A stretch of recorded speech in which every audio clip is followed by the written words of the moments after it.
Hi friends, பூத்தட்டு series part 3 பார்த்துடலாமா? போன வீடியோவோட கண்டினியூட்டி தான் இந்த வீடியோ. நாங்கள் கோவிலில் இருக்கும்போது நிறைய பூத்தட்டு வந்துச்சு. அதோட கிளிப்ஸ் என்னால் முடிஞ்ச வரைக்கும் ஆட் பண்ணியிருக்கேன். பூத்தட்டுலாம் எப்போ என்றைக்கு வருதுன்னு உங்களுக்கு தெரியணும்ல, அதனால மேலே டேட் அண்ட் டே மென்ஷன் பண்ணியிருக்கேன். செக் அவுட் பண்ணிக்கோங்க.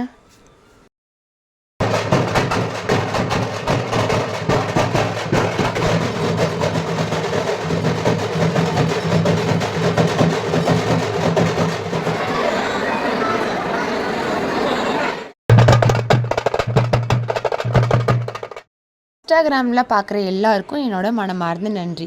நீங்கள் கொடுக்குற சப்போர்ட் வந்துட்டு எனக்கு ரொம்ப ஹாப்பியாக இருக்குது. அதே மாதிரி யூடியூப்க்கும் எனக்கு சப்போர்ட் பண்ணிங்கன்னா ரொம்பவே ஹெல்ப்ஃபுல்லாக இருக்கும். நீங்கள் இன்ஸ்டாகிராம்லேயும் யூடியூப்லேயும் ஃபாலோ பண்ணாமல் சப்ஸ்கிரைப் பண்ணாமல் நிறைய பேர் பார்த்துட்ருக்கீங்க. மறக்காமல் இன்ஸ்டாகிராமை ஃபாலோ பண்ணிக்கோங்க, யூடியூப்பை சப்ஸ்கிரைப் பண்ணிக்கோங்க. நெக்ஸ்ட் வீடியோவில் மீண்டும் சந்திப்போம். டாட்டா, பாய் பாய்.